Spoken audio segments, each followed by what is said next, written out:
Hey, what's going on YouTube? We are back in the saw shop here again today, and what we are doing here is making a quick video on how to remove crank bearings from a two-stroke crank.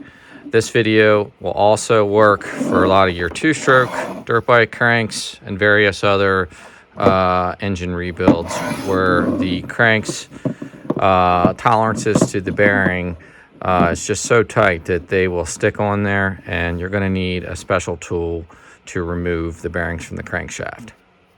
And mine is just this cheaper bearing separator puller set off of Amazon, the YOTOO. I'll drop a link in the description if you're interested in buying this one. As you can see, my case just fell apart, but that looks like it'll pop right back in there. We're going to use the smaller puller right here and try to get in behind this little bearing on this crankshaft and see if we can't pop it off. All right, guys, so like I say, this will work across the board for multiple engines. But today here, we're just going to use this on a Stihl 029 chainsaw. This is getting an engine rebuild. And we're going to loosen this up here, guys, and sneak this in behind the bearing.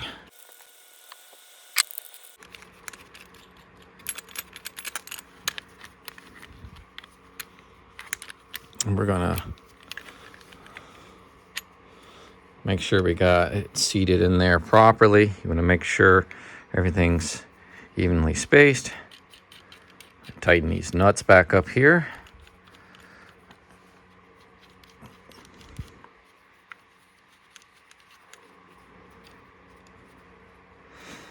Have to worry about the bolts right here so much, as long as everything's evenly pressed up against the bearing. All right, so this one takes a 17 mil, and I'm just getting in there and kind of tightening everything by hand, snugging everything up here by hand before we crank this down, and then we'll double check that everything's looking good before we you may even be able to just crank this by hand and start to pop this bearing up. And as you can see there, I think we're already starting to pull the bearing. Just want to be cautious, guys. These cranks, don't want to slam them around. You will throw the crank off balance. So just err on the side of caution. And a lot of this I'm just kind of tightening by hand, which I'd almost rather use than zapping with an impact, but just take it easy when you do it, guys. It should be good to go. See what happens here. We get a little hit, a couple of hits on it.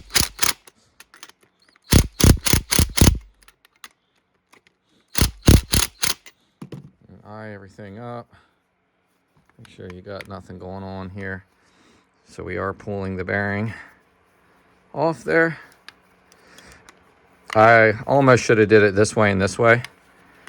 I don't think that it's going to matter all that much. I'm not too worried about the piston. There's the washed out piston there. That's what happens, guys, if you straight gas it.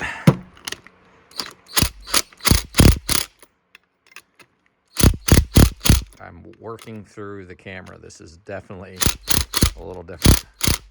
So watch these nuts here. We'll start to move, and we're going to look. We'll give it a couple of hits from this side. Not that you have to do it that way. As long as you're just kind of taking your time and pulling these evenly, I think you'll be good to go. And as you can see from our gap here, we're starting to pull the bearing.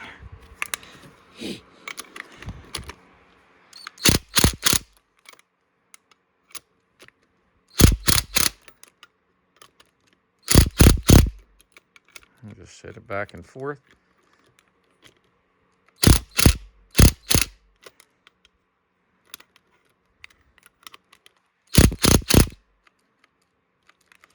Oh, wouldn't you know? Battery died. All right, guys. Well, I don't have another battery, so we're just gonna do the old school method. Just gonna, and honestly, this is probably not a bad idea, guys, so you can kind of get a feel for how everything's pulling off there. But this thing is coming right off there, guys. And like I say, just make sure you just go back and forth. Don't get in a crazy hurry. If it starts to get really tight all of a sudden, stop and check some stuff out. Make sure nothing's getting pulled uneven, but for the most part, if you just keep going, see, we might be running out of threads on that side. Let's see how we're looking here. We might have to, let's see what we got here. And we are maxing out there. All right, guys, so we're introducing Plan B here. And this all comes in the kit. And basically, we're going to put this on the crankshaft and then use this as a puller to pull against this torquing here to pressure against the crank, and then this should pull the bearing off. All right, I've never had to set it up like this. Interesting setup here, but figured I'd bring you guys along the way. Loosen that up some. That'll slide in there. And then what we're gonna have to do is kind of just rotate this over. We'll go ahead and get this down.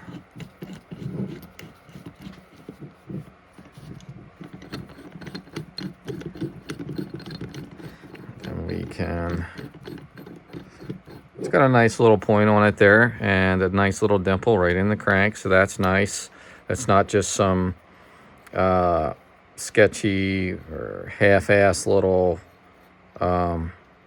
point, so that I like that, I really do. So before we tighten that up too much, we'll go ahead and set these down. It's kind of what it should look like right there. And then I'm gonna just make sure these are tight, because I did loosen this up. Down a little bit there. All right, so I would hope this is all 17. This is my first time using this puller here. So we're gonna give it a full-on review as we remove these bearings. All right, so now we should be able to, again, be easy on your crank. You don't want to throw it off balance. We're going to begin to use this as so. And as you see, the bearing is starting to pop right off. There she goes. There's one bearing removed. A lot of times when I've rebuilt two-stroke engines in the past, I haven't had the need to really remove these bearings yet. And now we're crossing that path. I'm going to bring you guys along. Okay, we just snuck that on there. Snug everything up by hand. And then we can start cranking these down.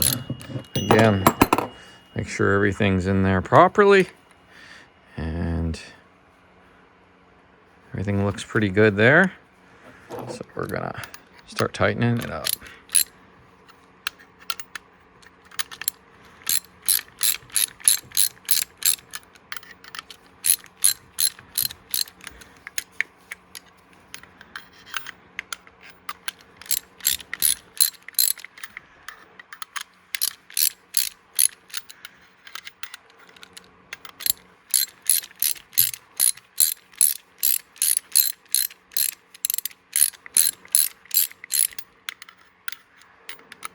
Sometimes you'll get to one side, and the reason I know this is because I have removed bearings without this tool. Sometimes one bearing will be easier than the other. I do know that from working on other stuff other than chainsaws. but not 100% on this steel 029.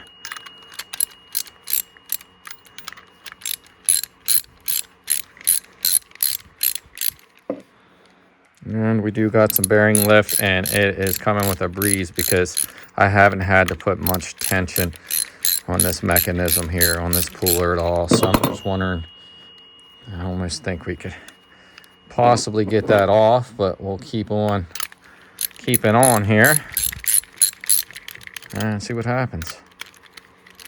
I think we could probably hook our puller up there and bring this bad boy right off. We'll max this out. This will only pull so far, as you saw the last time, because you're only going to go so far up your ramps, and then you're done. So this one's being a little contrary, of course. Let me hook up this portion of the puller. We'll be right back.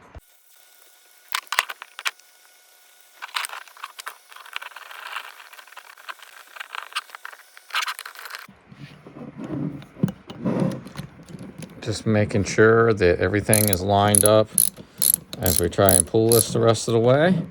Tightening these nuts down. I think we can tighten that a little more, obviously. That's got some wiggle down here too. I want to make sure all that's snug before we go pulling on anything.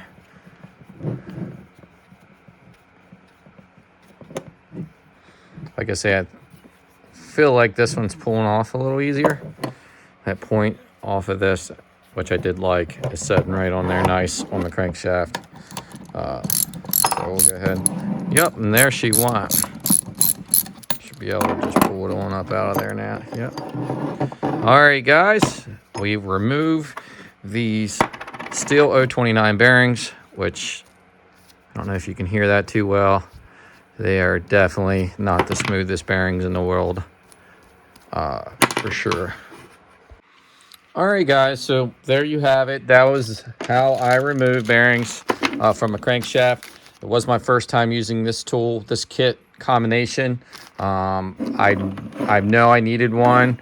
It was recommended to have one of these from the get-go from a family member of mine. He had said, you know, when I started to go in business for myself, I spoke with him, and he said, you're going to need one of these. And I knew it was inevitable, and it was going to be in due time for me to get one. So we have one now. This one is not a bad product for what it is. It was pretty cheap off Amazon. I'll leave the product in the description if you're interested. I purchased it again off Amazon for pretty cheap. I don't even know. I think it was like 30-40 bucks, something like that. But all in all, I'm happy with that product. If you want to order it, it will help the channel out ever so slightly if you decide to purchase it. Now, to put the bearings on, it's pretty easy process, guys. I'm not going to do it. It'll take a little time. This crankshaft, just take it and or the bearings and put them in the freezer, and then heat up one or the other, and then take them out of the freezer and then slap them right on, guys. I've done it in videos in the past. I think when I rebuilt my son's KTM 50SX, I did that method. It works really well. Just make sure you get the heat hot enough. There's temperatures you can look up online. I can't remember off the top of my head. But yeah, so you want to make sure it's hot enough. Get the crank bearings, put in the freezer, leave them in there overnight. You probably could get away with doing it for a few hours, and then make sure, like, throw a little heat. You don't got to go real crazy, and then slap them on. There's plenty of other videos out there to use that show using that method, and it works. If it doesn't go on, then you're going to have a little bit of problems. You might have to press them on with the press. But other than that, guys, hope this helps anybody out that's trying to remove crank bearings from a crankshaft. All right, guys. Well, thanks for watching Digging Deep. That was a quick little video of how to remove bearings from a 029 steel crankshaft, and this will apply to any two-stroke out there, which the bearings are stuck to, much like this YZ81 right here. That's stuck to it. We have a bad actual rod bearing on this. It's just one I got up on the shelf. But anyhow, I hope this helps anybody out that is trying to remove the bearings from a crankshaft. If you haven't already, guys, smash that subscribe button, comment down below, and make sure you turn on them bell notifications for future videos to come. And don't forget to like the video, guys. We'll catch you next time.